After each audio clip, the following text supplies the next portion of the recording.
E olha, gente, uma matéria da Folha de São Paulo está avaliando a ida do ex-presidente Jair Bolsonaro na posse do aliado dele, Javier Milei, na Argentina, que vai acontecer neste domingo. Segundo a matéria, Bolsonaro deve usar o primeiro grande evento político para medir o termômetro da força política dele. Bolsonaro vai ser acompanhado de parlamentares e governadores, uma espécie de caravana da direita. Além de participar das cerimônias, aliados de Bolsonaro mantêm a expectativa de um encontro bilateral com Javier Milei, agenda que não foi confirmada ainda, e com outros interlocutores do novo líder argentino. De acordo com aliados, ele também pode se encontrar com apoiadores bolsonaristas lá em Buenos Aires. Um teste importante para Jair Bolsonaro nesse momento, não é, Nelson? Ah, sim. Em especial depois do que virou a eleição do Milei para os bolsonaristas aqui no Brasil.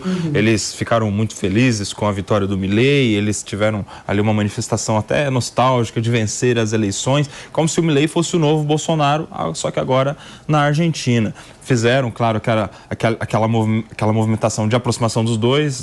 Logo na sequência da vitória tivemos aquela foto da videochamada entre o Bolsonaro e o Milei. Vai toda uma caravana, uma comitiva de bolsonaristas para a posse do Milei. E aí a gente vai ver lá como é que o Milei vai se comportar, na verdade, porque a gente precisa se lembrar que o Milei não é o mesmo candidato.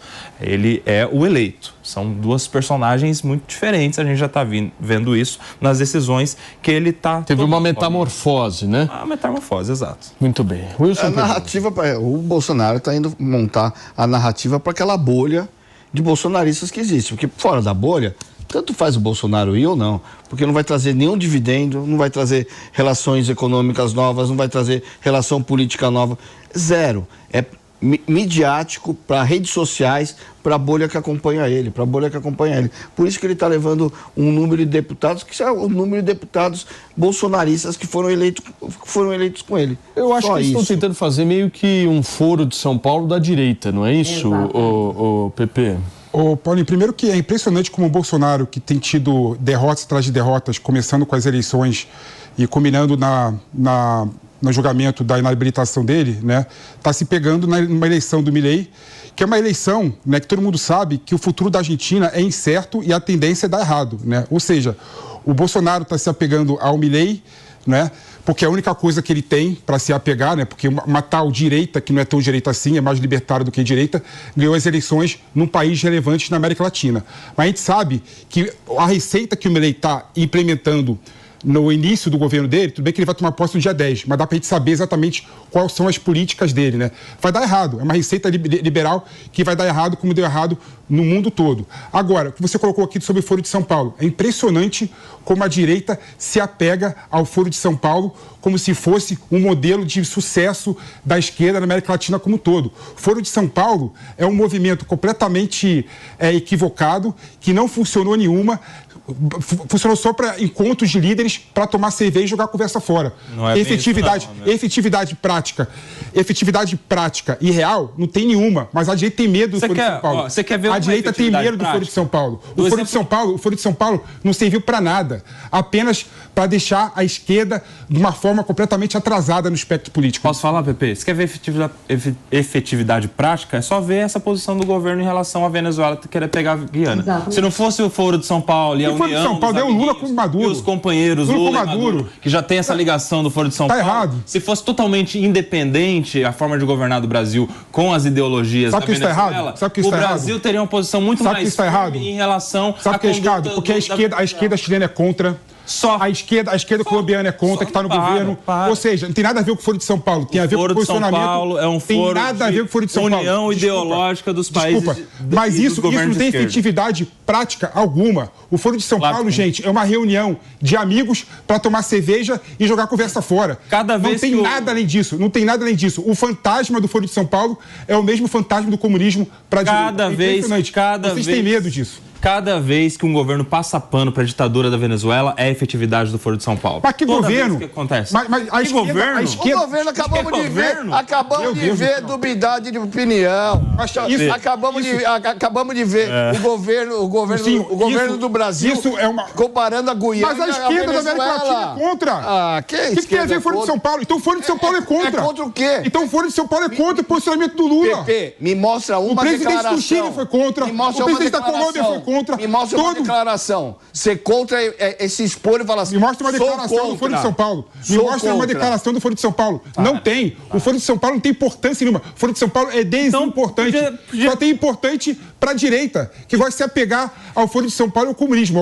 O fantasma do comunismo e do Foro de São Paulo vai pegar a direita agora. Mas eu acho que eles estão tentando organizar, a direita, o PP. Quando eu falei a questão do Foro de São Paulo, Miriam Spritzer, eu me referi exatamente a isso. Eu acho que é uma tentativa meio que de organização. Porque por mais que não represente nada, que você só vá lá, pra Cuba tomar uma breja, certo, Felipe Monteiro? Morrito. Tem uma representatividade. Tem representatividade, Miriam Spritzer. A direita da América Latina, ela está tentando se organizar de alguma forma, né? Eu não sei se é uma intenção conjunta das direitas que estão se organizando juntas ou se é algo que eles vão se apegando um pouco, como o Nelson comentou, que os bolsonaristas acabam se apoiando dentro do Javier Milei como uma ideia de somos parecidos e assim vai. Agora, eu acho que, como a gente já trouxe aqui no programa inúmeras vezes, né? A própria postura do Milei, no momento que ele realmente começar a governar e a gente vê decisões dele que não vão ser tão coerentes com o conservadorismo, vai bater de frente com algumas crenças que a direita da América Latina em geral tem, que é uma direita mais conservadora. Ele é extremamente liberal, né, tanto na economia quanto nos valores e enfim, então nós vamos ver aí algumas batidas de frente, mas é importante que a direita seja organizada como a esquerda organizada. Eu acho que para a democracia é importante ter direita e esquerda, ter debate, ter troca. Essa coisa de só um lado tá certo não é bom para ninguém. A alternância de poder é muito saudável, até para não nos tornarmos ditaduras.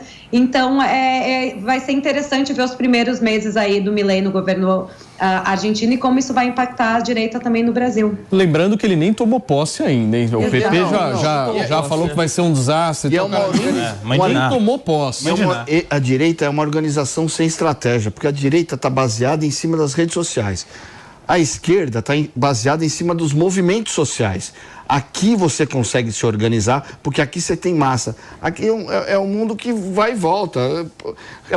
Cresceu para cima, vai para baixo. Hoje tem 30%, aqui tem 20%. Aqui você mantém os 30%. Pediu, Fabrício? No ponto que o PP e o Nelson estavam comentando aqui, né? Até a Miriam estava falando agora da organização da direita. Esse ano, o movimento da direita lá no Chile organizou um encontro para tentar reunir ali membros da direita latino-americana. Até o Bolsonaro chegou a ser convidado, agora me falha a memória se ele compareceu ou não. Mas, de fato, assim, essa aliança entre Brasil e Venezuela é algo que está muito mais ligado a uma ligação direta entre, parece assim, as lideranças de esquerda do Brasil e as lideranças de esquerda da Venezuela, do que, de fato, o Foro de São Paulo, que, na prática, não apita nada, né? Ou muito pouco, realmente.